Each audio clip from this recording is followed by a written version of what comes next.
live outside Raymond James Stadium with a large crowd behind us. I'm Charlie Kellett alongside Zach Halpert and Gianni Campanello for the 305 Sports Hub. And unfortunately, today, this crowd behind us got some unfortunate news as we've heard that Ryan Jensen has been carted off the field with a knee injury, per Todd Bowles today during training camp. Johnny, we're going to start with you. What impact is that going to make on Tampa if this is a serious injury? Well, if this is a serious injury, then this is absolutely a detrimental to Tampa Bay. If Jensen is out for an extended period of time, this could be very damaging to the Bucks' title hopes. They don't have, with especially with the rumors Leonard Fournette being out of shape and whatnot, and after they lost Ali Marpet to retirement, they did get Shaq Mason to fill one hole, but you're down to your second string center, and it probably is going to have to be rookie Luke Gadecki that will have to step up, which he was a late riser, but if Jensen is out for an extended period of time, this is a very big loss for the Bucks. I will agree with that. It will hurt their title contention depending on how long he is out, but I do feel like the Bucks are in a strong enough position where they will make the playoffs no matter what, whether that's a wild card spot or Absolutely. if they win the division. Personally, the only team I see beating them out for that division title would be the Saints, but with the questionable QB in Jameis Winston, we don't know how he's going to perform, and Kamara being out for we don't really know how long yet. League officers suspect Yeah, it'll be between a 6 and 10 game suspension, which exactly. is Yeah. give or take. Gamera could miss half the season, but they do Yeah. have Mark Ingram. Yes. I do feel like the Bucks should and still will take the division without Jensen being in, but I do feel like if he's out for the playoffs, it will hurt them bigly because the Rams, if they have to go through the Rams, Aaron Donald will be right over the head of the center and should run right through that O line on them. Yeah, you make a great point about guys like Aaron Donald. This is arguably one of the weakest divisions in the NFL this year. I have complete faith rather that the Tampa Bay Buccaneers will be making the playoffs.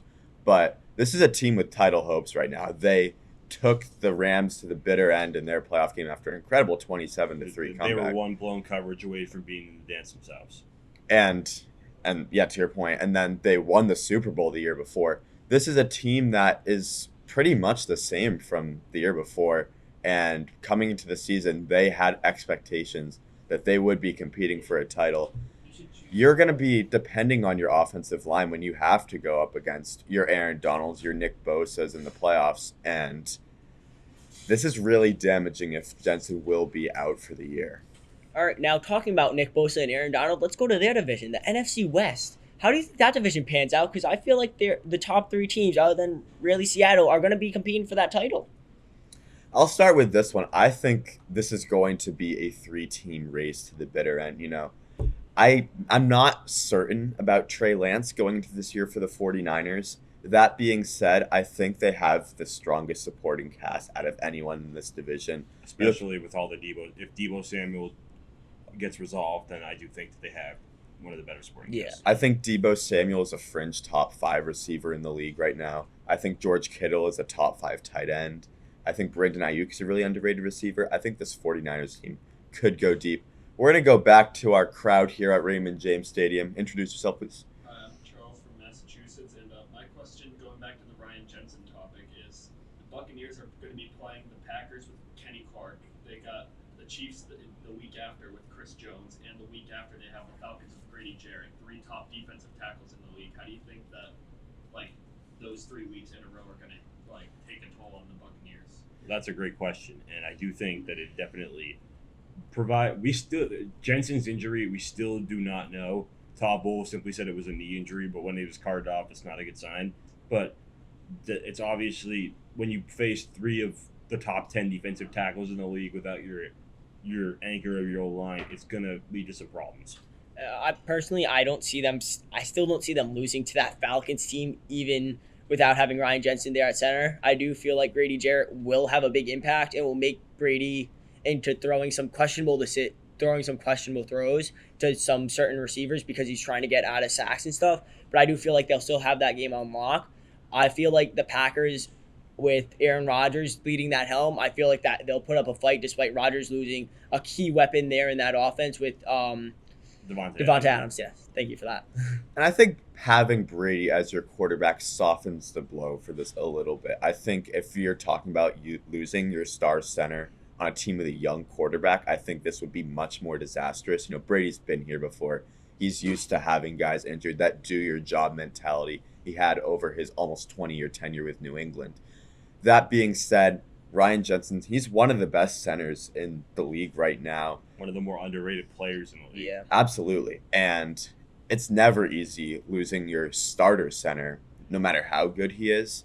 Losing one of the best ones in the league will be difficult for Tampa Bay to navigate for sure. I do think that as big of a loss as it is, Tampa Bay is really good about getting relatively unnamed players to step up. Like Scotty Miller became a key part of them. He was like a 5th-round pick. They've gotten good play out of Donovan Smith, a former 3rd-round pick who's become their starting left tackle. They've got good play out of Cameron Brate. They usually are pretty good about elevating someone and taking pressure off of them, especially with Brady. He's going to take what he's given, and having a center that might not give you what Jensen gives you, that will lessen the blow because Brady will find the open man. And they're already going to have those backups that you mentioned, those Scotty Millers, those Cameron Brates step up, because we already knew they were likely going to be without Chris Godwin, who's tore his ACL at the end of last year. They're going to need to have Mike Evans is going to have a monster few weeks without both Jensen and Godwin. But then after they lost Gronkowski as well, they're going to have a lot of those depth guys step up for Tom Brady in that Tampa Bay offense. They lost Jordan Whitehead too, so they're going to need someone to step on the back end. But yeah, I do. To sum up the question, I do think that they're going to get some good play out of some. I mean, they do it every year, and I don't see why they wouldn't. Basically, same coaching staff other than Bruce Arians, who's now with the front office. You have almost the same exact roster that won you a title. I think they're in good shape. That's going to do it for now. We will be heading out to commercial. When we get back, we will be discussing the NFC North and how the loss of Devontae Adams could potentially be impacting the Packers. And we'll also be talking more Bucs here at this vivacious Raymond James Stadium crowd. We'll be right back. This has been the 305 Sports Network. We'll be back in 10 seconds.